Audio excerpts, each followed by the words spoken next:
She Quest Podcast is the home of heart opening dialogues, stories, and experiences for self identified women on a She Quest.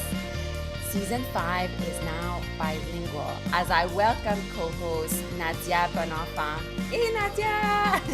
Hey Estelle, delighted to be part of She Quest podcast. Forward movement to live aware, bold, and whole. Let's do this. Woohoo!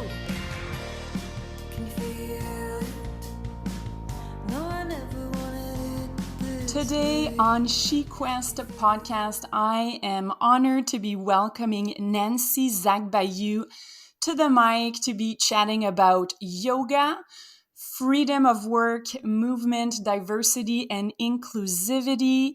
Nancy is usually based out of Montreal, but traveling through her work, working as an articling student for a virtual law firm right now, and also someone that believes in the power of yoga and inclusivity. Welcome to She Quest, Nancy. Thank you so much for having me. It really is a pleasure to be chatting with you. You are in Spain today. I am in Quebec. So thank you for taking the time to be here, to share your story, and to really also take a moment to share your passion and your beliefs around how powerful the practice of yoga is in your life. My first question to you, Nancy, is what makes you feel connected and really kind of alive right now? Hmm. I am in Cambrils in Spain, and I go running on the beach every morning and just feeling the sand in under my feet and the sun on my skin makes me feel really alive at the moment. Such a beautiful description. And I think probably a lot of people that love coastal environments can relate to that ability to feel the power of the ocean and the earth under your toes. That is so nice. And would you say that moments like this in nature for you, where you feel connected to the earth and your surroundings, are part of your yoga practice? Oh, for sure. Just that appreciation for nature and everything that's greater than me, that it lives in me as well. I feel like that connection and that homecoming came after years of practicing. Beautiful. And I love how you use the word homecoming and just, coming back to your center and your power. I feel really excited to be chatting with you. I feel like there's, hundreds of questions that I would ask you, but just so that people that are listening to us maybe get to really know you, how would you describe, if I just ask you the question, who is Nancy? Mm. I am a wandering soul looking for a home and feeling at home one day at a time with each interactions. I have been on a quest to take my students on that same journey so that they can feel at home in themselves through the practices of yoga and meditation.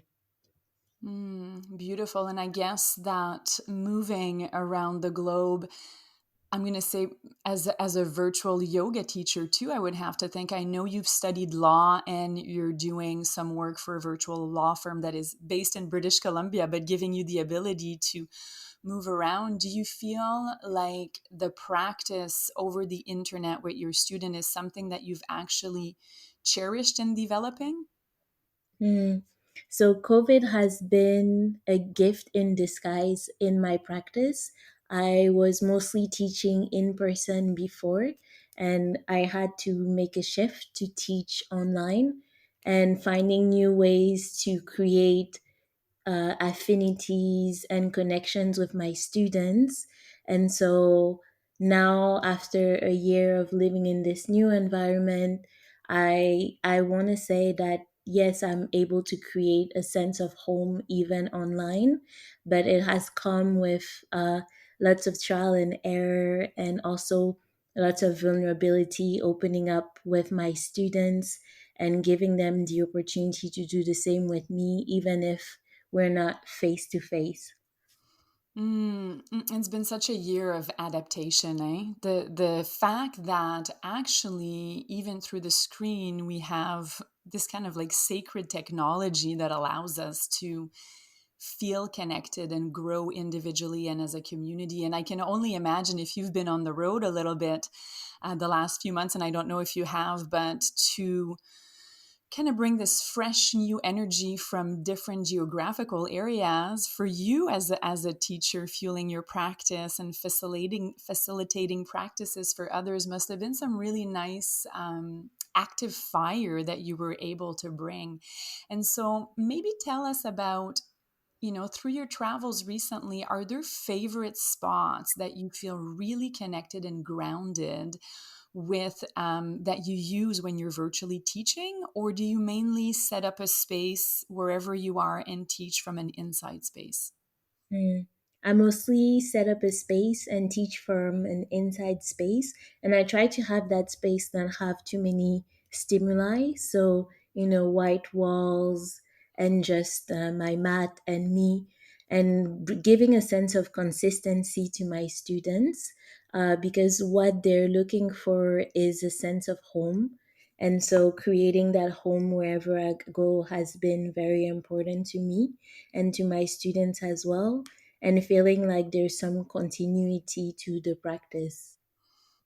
Beautiful. And I think the continuity piece or a sense of home is also such an important energetical background to make sure that we set up so that there is this sense of, like you said, I'm going to loop it back to the word coming home, the homecoming. It's so nice. You travel, but you do call Montreal home. Your parents are from Africa, from Ivory Coast and the Democratic Republic of Congo. You've lived in Africa, you've lived in Montreal.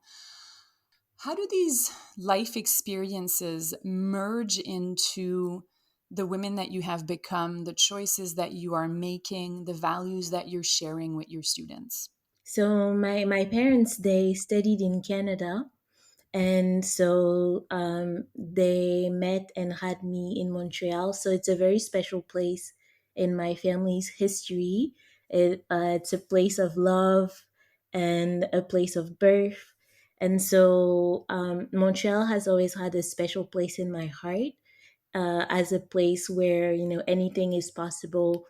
People from different countries can come together and create another human being. And then Africa is a place where I spent my formative years. So elementary school, middle school, and some of high school. And there I learned a lot about who I was. I was, in dance classes, learning in a French private school. And my parents really always gave me a very international education, and I went to school with people from all walks of life. And so I've never felt a stranger to any of the places where I've lived, because I've always been surrounded by people from all over the world, from a very young age. And coming back to Montreal to go to McGill Law School felt like homecoming. I feel like that's the theme of my life. If I'm not coming home to a place, I'm coming home to myself.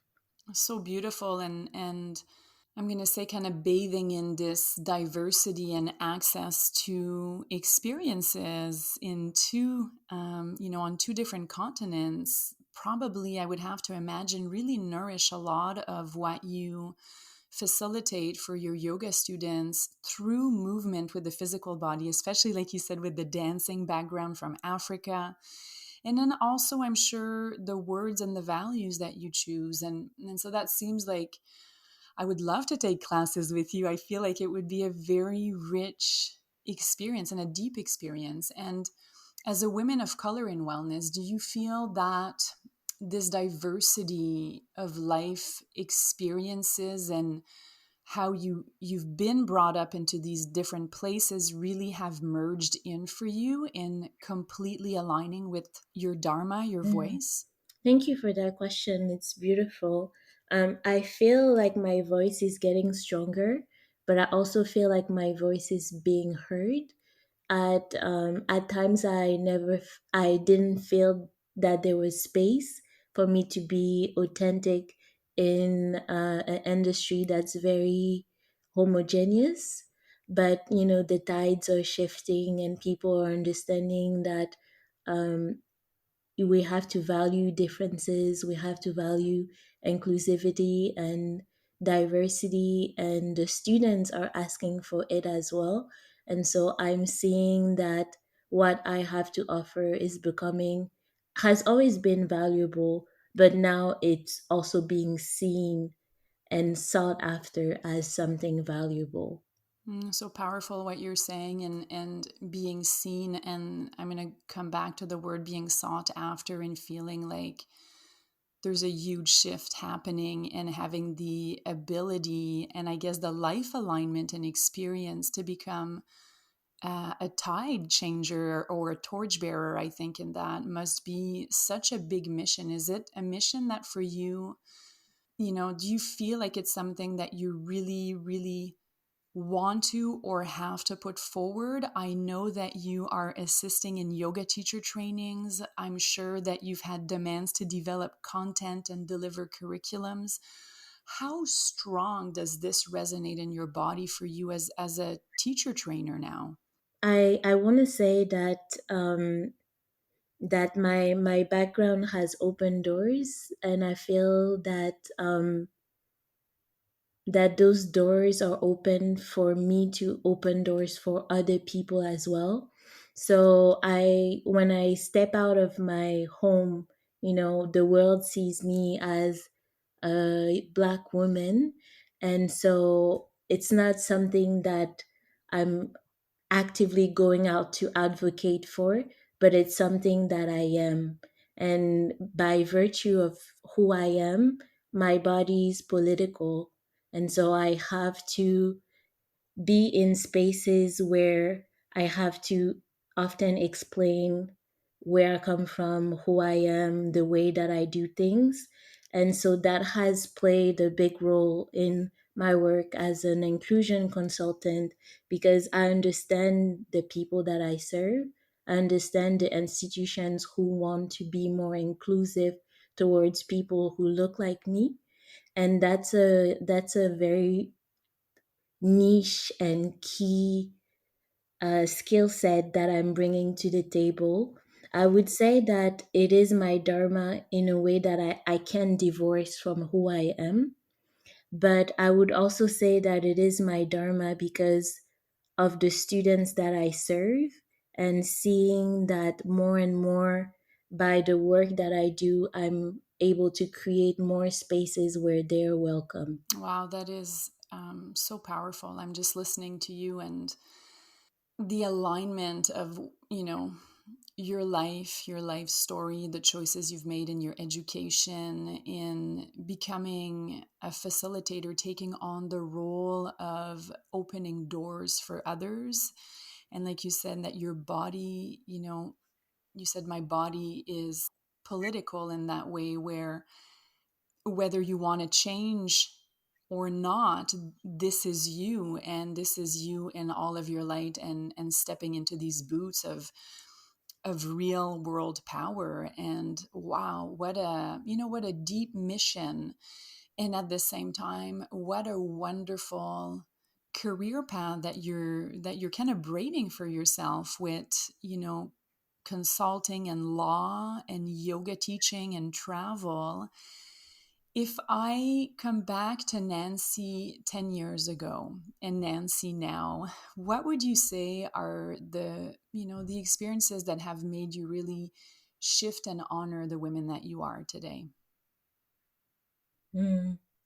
I want to say probably going to law school, and being exposed to thinking differently, to asking questions, to seeing both sides of things, to being level-headed, and walk with making sure that no stone is unturned. And then maybe going to Singapore as an exchange student and discovering yoga and meditation on a silent meditation retreat, and how that transformed my life. from being a practitioner to later become a teacher, and then seeing how those things have merged in my career. My law firm, we actually represent yoga teachers, studio owners, and gyms. We're a boutique uh, wellness law firm.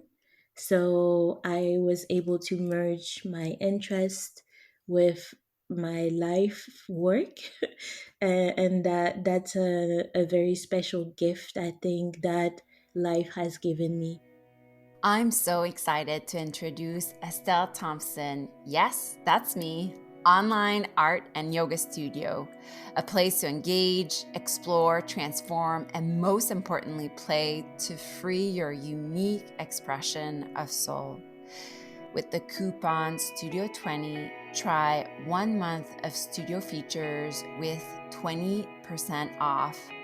Again, that's Studio 20, STUDIO20.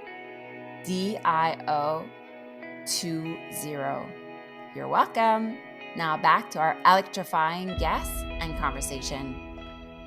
You're in your 30s now, but if you look back in your 20s, did you ever imagine your experiences to be complete and in such alignment with what you're living now?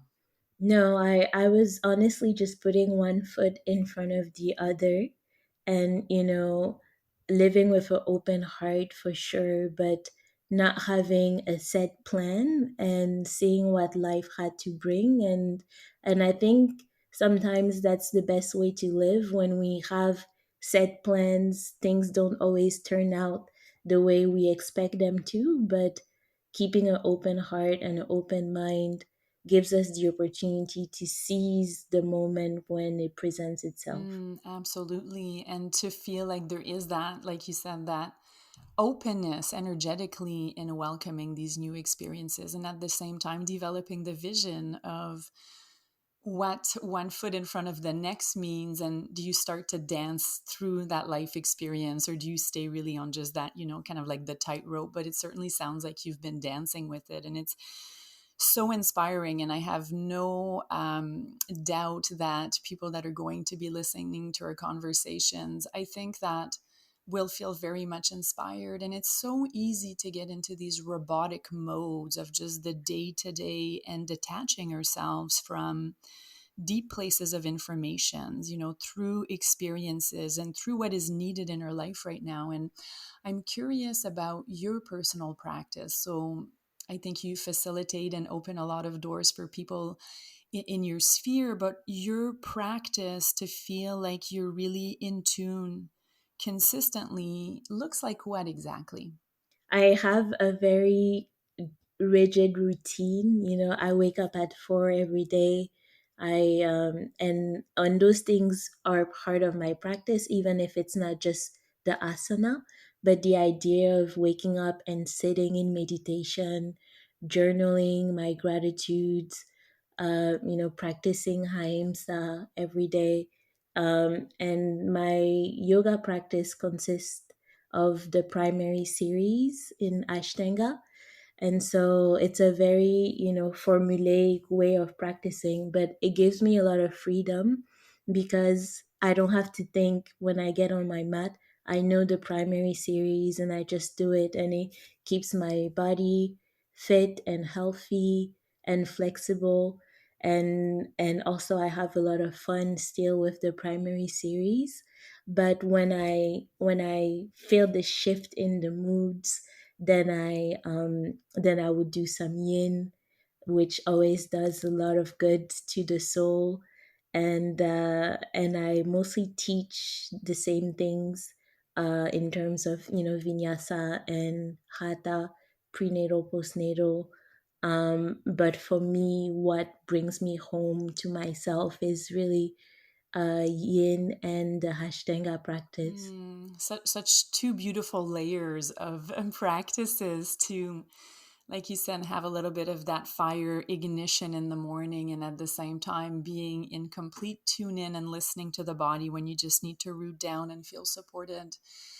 I've also seen that you've gone through a trauma-informed yoga teacher training, and I was wondering if you can maybe speak a little bit about that and how it connects to maybe what you're seeing with some of the work in the law firm. Is there a bit of a bridge? Do you feel like you've had the opportunity of really taking your yogic baggage into what you're doing through your day-to-day work with law?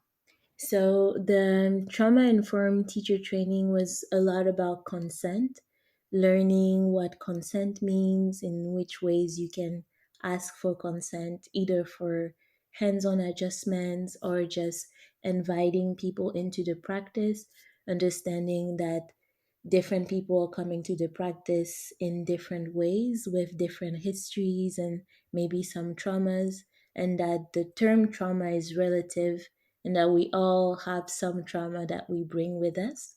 And so that informs me not just in how I teach, but also in my day to day interaction with people, welcoming them as they are, accepting them, and inviting them into engaging with me, as opposed to, imposing myself.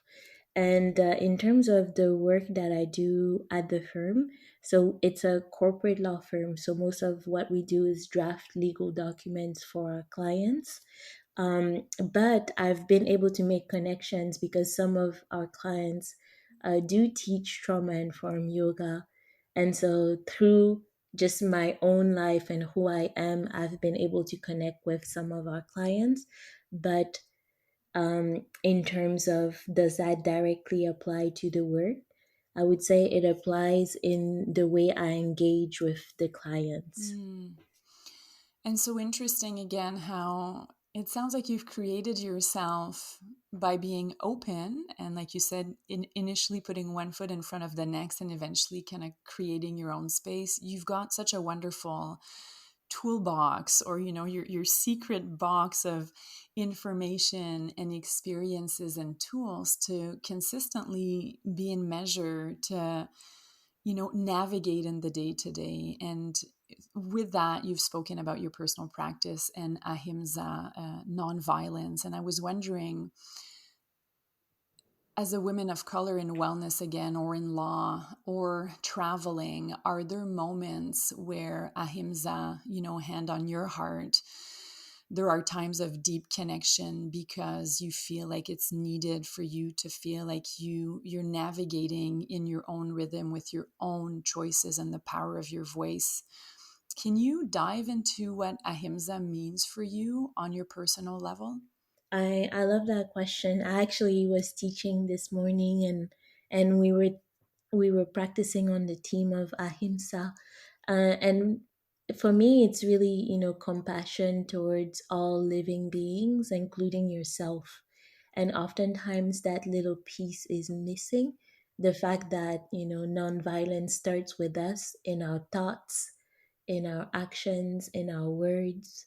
So it's really beautiful to be able to be forgiving, for little things that we do. It's really beautiful to be non judgmental towards ourselves. It's really beautiful to be able to give room for failure and errors and mistakes and seeing the beauty that comes from all of it. Hmm. And that self love, right? Like you said, is sometimes the piece that challenges us the most. And at the same time, is such a beautiful awareness to develop and nourish and maintain. And, in French, you would say, c'est comme mettre un baume sur le cœur, when I think of the translation, it's like a nice cream on your heart, but like a big band-aid that has all these special oils on it that just makes you realize that that piece is central to all of the offshoots of your life decisions and the pathway that you choose. And so I completely agree with you, as a yoga teacher, that ahimsa is probably one of the themes I work with the most as well, and that is really transformational within our own lives and for other people too. So beautiful. I'm curious now to hear you out on maybe two really fantastic and life-changing experiences that you've had both in Africa and in Montreal. Situations that may have been very inspiring to you that you still think of, that definitely sparked a little, like, heart fire in why you are where you are today. And so let's start maybe with one really deep, game changing experience that you've had in Africa. Can you tell us about that? I've had so many, so just taking the time to think about one that that comes to mind. I would have to say I've mentioned dancing before.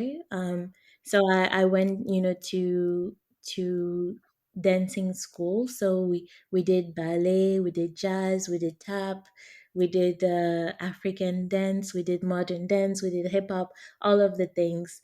But always performing in front of a audience at the end of the year for the big recital was always the highlight of my year. I was always looking forward to it, and it has taught me a lot, not just about having presence when you're in front of people, or not being afraid of speaking out or being seen, but it also taught me the joy of being disciplined in learning something, and then the freedom of executing when you have gain the knowledge and the background in whatever you're pursuing. And that's something that I've taken with me. So even in law, you have to study many hours, and but then the joy of being able to competently talk to clients because you've done all of the work that precedes. It's sort of a similar dance, even in a different context.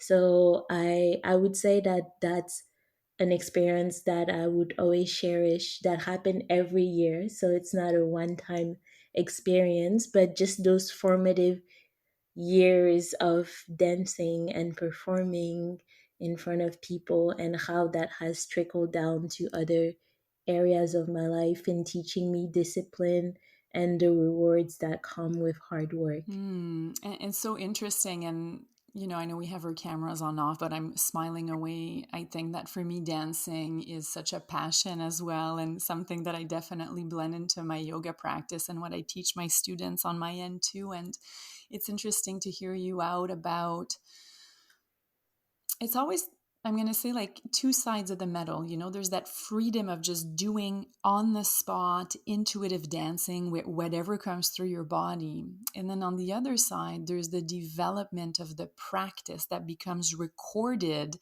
as this deep muscle memory. And then it's dance from a place of complete liberation. And it makes me think of, for a number of years when I lived on the west coast of Vancouver Island, I took flamenco courses. And I remember, and I come from, more of a classical dance background, but I did some African dancing. I did a lot of capoeira. I did some flamenco, and it was way more complicated than I thought. And my teacher said exactly what you just said. Learn it, like incarnate it, feel it in your body, and once it's recorded, then you can really dance it. And I was like, okay, this is a practice that's going to require more than just 6 months of Monday night sessions. And I think it's such a good kind of metaphor on life, especially when you choose disciplines like law, where you can't just get there without having some type of discipline to really study and understand and register, and then eventually deliver the person relation through the experience. So I find it really interesting what you're saying. And do you feel like dancing for you is something that you would see yourself eventually maybe merging with yoga and teaching and developing some teacher trainings that would blend both of these approaches? Mm. You're planting seeds in my heart. It's not something that I've thought about, but it's something that I am. I remember one day one of my students asked me if I had danced before, and I was surprised by his question. And he said, "The way you move in the classes makes me think that you've been a mover for a very long time." So some things you can't just take off. They're sort of always on. It's part of who you are. It's part of your makeup at a certain point. So I haven't thought actively about blending these disciplines, but what, who knows what the future holds. And so interesting to be on the path of being a yoga. I used to use the word yoga teacher, and for the past few years, I feel like yoga facilitator, because we never know exactly what we're facilitating. We know we facilitate a safe space for people to come and connect, but whatever they need to go through and dive into or expand from is so unique to each person. And I feel like dance really has that medicine behind it too. So for the Montreal piece, so we've talked about this experience that has definitely, I guess, left a little bit of a print in the way that you are. What is an experience that you've gone through in Montreal that is part of Nancy now? So right after college, or right after law school, I decided to start a nonprofit, and it was called Esengo, Fondation Esengo. Esengo means joy in Lingala, which is a language from the Democratic Republic of Congo. And the foundation was mainly teaching yoga and meditation to people who have had an instance or an episode with mental health. And that was a very beautiful experience because I had the opportunity to teach in women's shelters, in centers for immigrants and refugees, in schools. And it really broadened my horizon to see how the practice is so transformative. Can take people who are in difficult places and bring them to a state of peace and joy. So that experience really opened my eyes to the power of homecoming and yoga. And so now I feel like it's a gift that was given to me that I have to give to other people. Beautiful, and like you said, so societally important, and addressing without any taboo issues around mental health, and how many people deal with mental health situations that can use much deeper and more understanding support. As someone that is now working as faculty and teacher trainings for yoga and meditation, I would imagine as they're being blended in practices that are connected, do you feel like this social work as a mover and shaker, as a speaker, as someone that has had the opportunity, or I'm going to say the opportunity, or just that through the organic way that your life has developed, move around and lived in different countries, do you feel that you have a big task in bringing to the table conversations about diversity and inclusivity? Do you feel like that is something that is just in your cards? This is something you're going to do? It's something that I do. I do it naturally because oftentimes I am the diversity, if that makes sense. In some of the places where I have the opportunity to have a sit at the table, I'm always often the only one or one of the few who look like me. And so, just by the sheer virtue of that fact, I bring in a perspective that is uncommon. And just by the sheer virtue of that, I also bring in a voice um, and a baggage that is asking for more spaces, more power, more investment into my community and in communities of people who have not historically been represented. Absolutely, and how necessary is that? And such I don't know, do you see it as a task that seems, I'm not going to use the word heavy, but by certain times probably from all of the history, but at the same time something that needs to be discussed and can actually being lightened up when there's these safe spaces for conversations. How do you see your role as a facilitator in these deep conversations? Mm. So I'll just take an example. I am a teacher trainer in an advanced Hatha teacher training where I'm teaching yoga and justice and also anti-racism.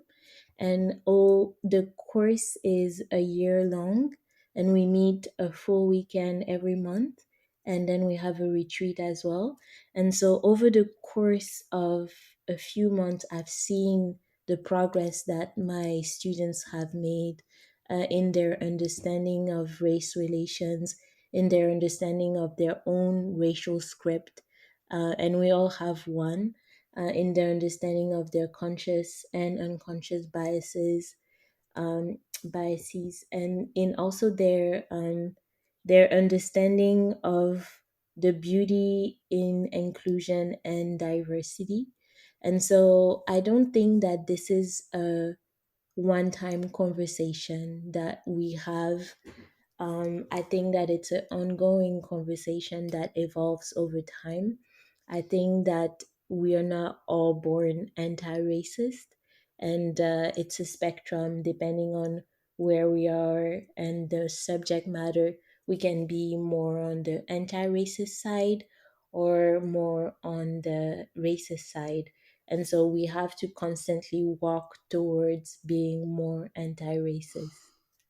And this program sounds like a real program for developing this awareness and having the ability to talk about it. Like you said, it's not just over, a one time workshop, but it really is through looking at our biases and having the ability to feel like everybody's in a safe space to have these conversations. It's really deep work. And do you think that this is programming? So you're talking about this one specific program, but is this something that you see yourself in the future offering to other yoga schools as well? Yes, definitely. I'm in the process of recording an online course with this subject matter that will be sold to different yoga teacher trainings.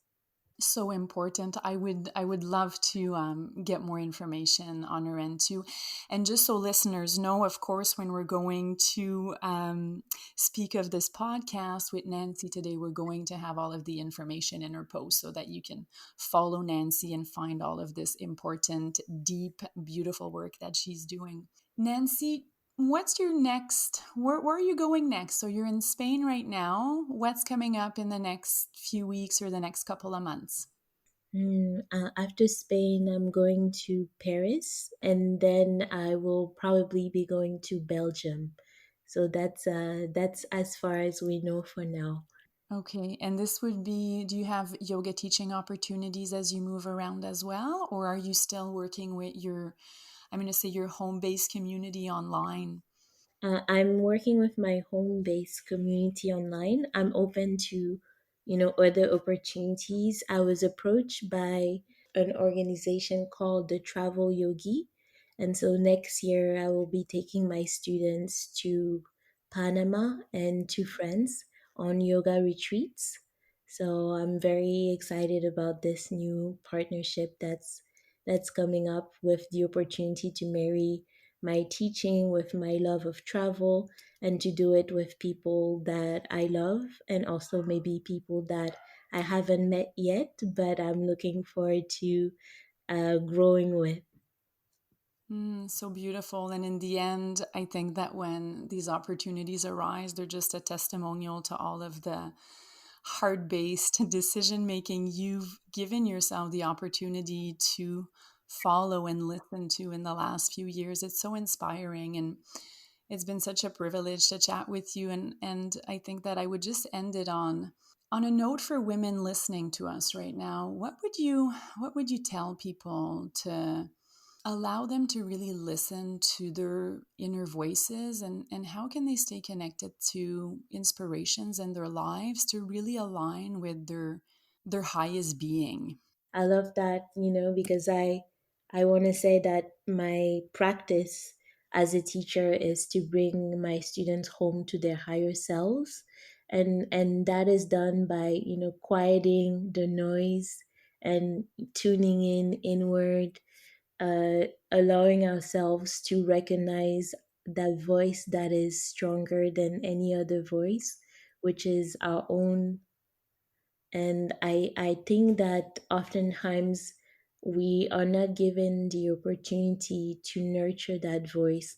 So I would say to the women listening to take the time to be quiet, to enjoy solitude, to take the time to journal, to listen, to let your heart sing so that you can relearn the things that you knew as a child that you loved, and maybe unlearn the things that you've learned as an adult that haven't served you, so that you can be fully connected to your higher self. Such beautiful and deep words. Thank you for this heartfelt piece of advice. It's really been a pleasure, Nancy Zagbayou, to be chatting with you today. I am personally hoping that our paths will cross again.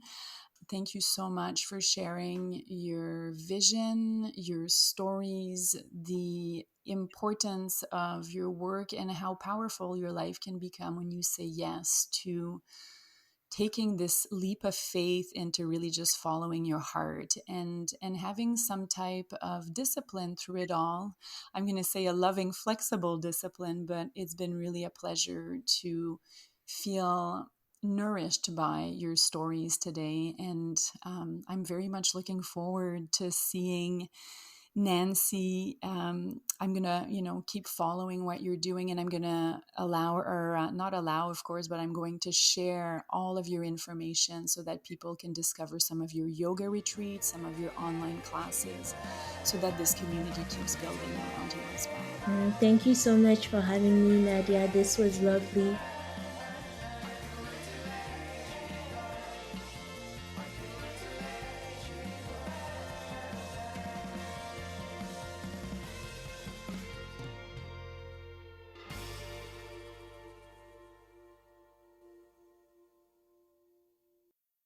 This podcast was produced by Tosh Taylor of the Podcast Hub Productions. Find her online at podcasthub.ca.